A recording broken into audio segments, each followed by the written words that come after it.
Ya, bismillah, assalamualaikum warahmatullahi wabarakatuh. Kembali lagi channel ini di Bimbingan Belajar Ar-Rayhan. Nah, pada video kali ini adalah video yang kalian tunggu-tunggu, yaitu pembahasan soal resmi KSMMI Sosial Sains Terpadu atau Beregu untuk tahun 2024 tingkat kabupaten kotanya. Pada part pertama ini kita akan bahas soal nomor 1 dan juga soal nomor 3. Kenapa kami tidak bahas soal nomor 2? Karena di soal nomor 2 itu ada sedikit kata-kata yang aneh yang tidak bisa kami selesaikan soalnya. Oleh karena itu kita lompat aja dulu dari nomor 1 dan juga nomor 3 pada video kali ini. Tetapi sebelum itu, kalau misalnya kalian yang baru mampir di channel ini tetapi belum subscribe channel ini, subscribe dulu sekarang agar kalian tidak ketinggalan pembahasan soal lainnya dari Bimbingan Belajar Online yang bisa membantu kalian mempersiapkan diri menghadapi KSM tahun 2025 atau tahun-tahun yang akan datang. Oke?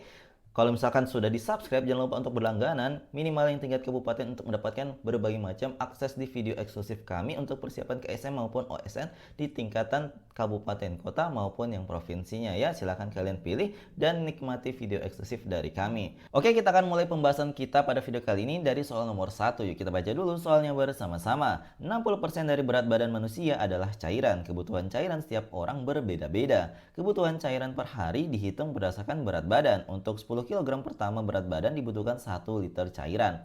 Untuk 10 kg yang kedua dibutuhkan 0,5 desimeter kubik cairan. Sedangkan sisanya untuk setiap 1 kg berat badan membutuhkan 20 cc cairan. Jika berat badan Pak Rashid 65 kg, maka total kebutuhan cairan tubuh per hari yang harus dipenuhi oleh Pak Rashid adalah titik-titik. Jadi di soal yang pertama ini adalah soal tipe pilihan ganda ya, semua yang ada di soal tingkatan kabupaten ini dari nomor 1 sampai dengan 30. Oleh karena itu kita akan mencari bersama mana pilihan ganda yang terbaik yang merupakan jawaban dari soal ini. Jadi pertama, cara untuk menyelesaikannya, pertama lihat dulu berat badan si Pak Rashid yang ditanyakan di soal ini. Dikatakan beratnya adalah 65 kg. Nah, di sini pertama lihat ya, informasi dikatakan bahwa untuk 10 kg pertama berat badan dibutuhkan 1 liter cairan. Nah, kita lihat dulu di bagian pilihan jawaban karena di sini semuanya dalam mililiter, maka untuk 10 kg yang pertama itu kita harus ubah kebutuhan cairannya yang 1 liter tadi ke dalam satuan mililiter. Berarti kan 1 liter itu kan 1000 mililiter. Maka ini kita tulisin setara dengan 1000 mililiter karena 3 kali turun tangga ya kalau misalkan dalam tangga liter. Nah, kemudian kita lihat informasi berikutnya, dikatakan 10 kg yang kedua dibutuhkan 0,5 desimeter pangkat 3. Maka di sini kita tuliskan untuk 10 kg yang kedua itu dia membutuhkan 0,5 desimeter kubik cairan. Nah, ini kalau misalkan kalian mau ubah ke dalam mililiter, ingat bahwa 1 desimeter pangkat 3 itu setara dengan 1 liter.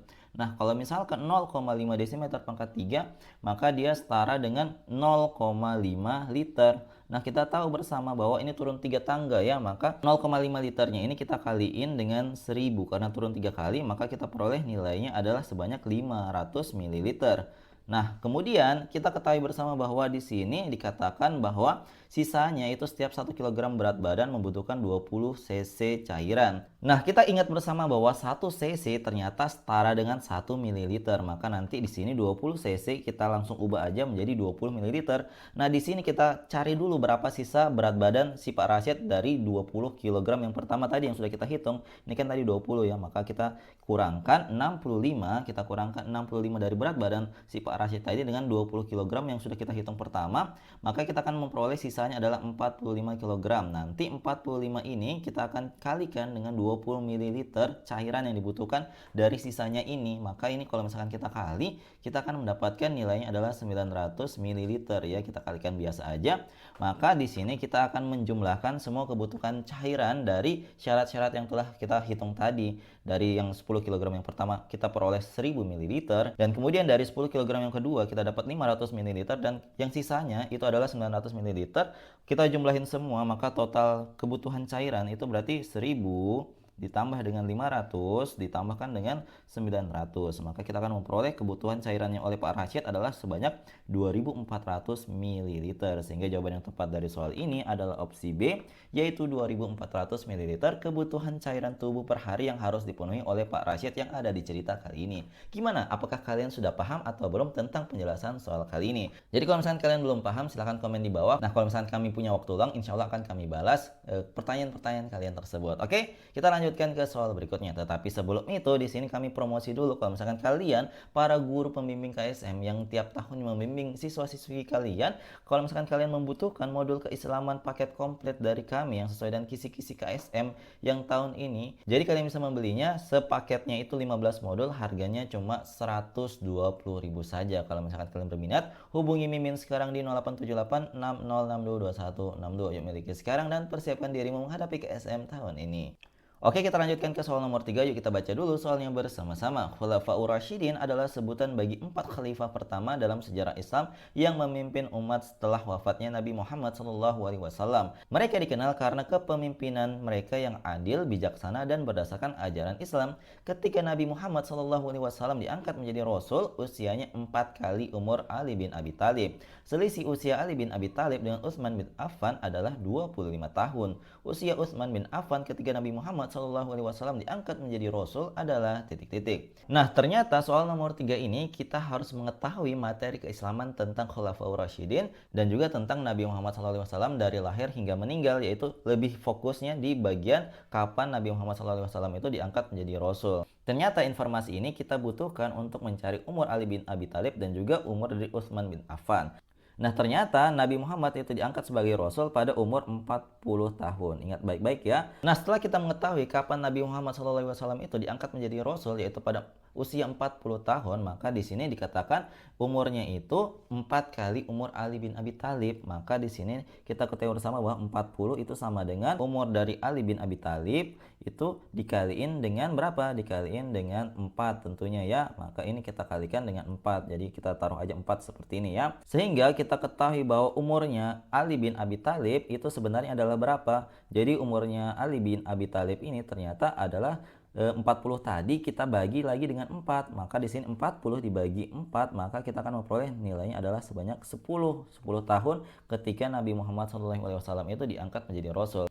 Nah, setelah kita mengetahui bahwa umur Ali bin Abi Thalib itu ketika Nabi Muhammad diangkat menjadi Rasul adalah usianya 10 tahun. Kemudian dikatakan di soalnya bahwa selisih antara usia Ali bin Abi Thalib dengan Utsman bin Affan adalah 25 tahun.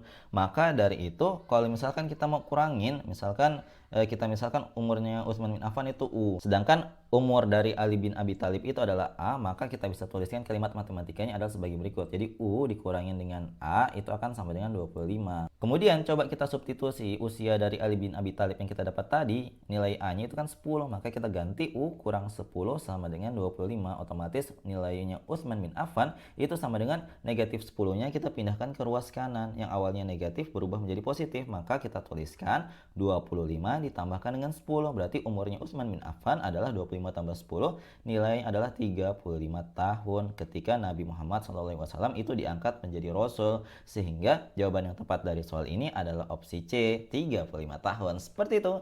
Semoga kalian paham ya untuk penjelasan soal kali ini. Jadi jangan lupa dipelajari kembali tentang Khulafaur Rasyidin dan juga ketika kapan Nabi Muhammad SAW itu diangkat menjadi Rasul. Kemudian tahun-tahun penting dari kisah Nabi Muhammad SAW itu dari lahir sampai meninggal itu juga sangat penting untuk kalian pelajari untuk mengikuti KSM tiap tahunnya ya.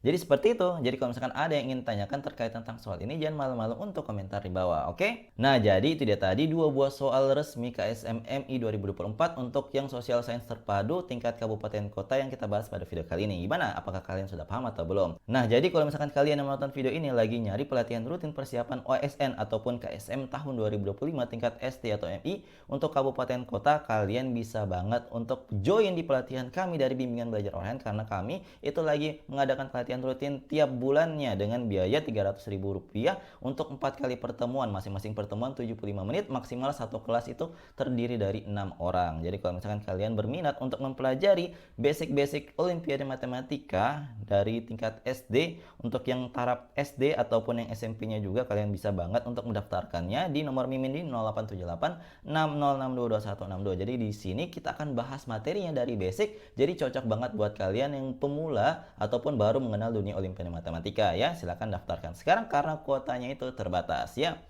Jadi kalau misalkan kalian suka dengan video ini, jangan lupa like, share, and subscribe channel ini, dan jangan lupa nyalakan bel notifikasi untuk mendapatkan pemberitahuan lebih awal. Oke, sampai jumpa di video selanjutnya. Wassalamualaikum warahmatullahi wabarakatuh. Bye bye.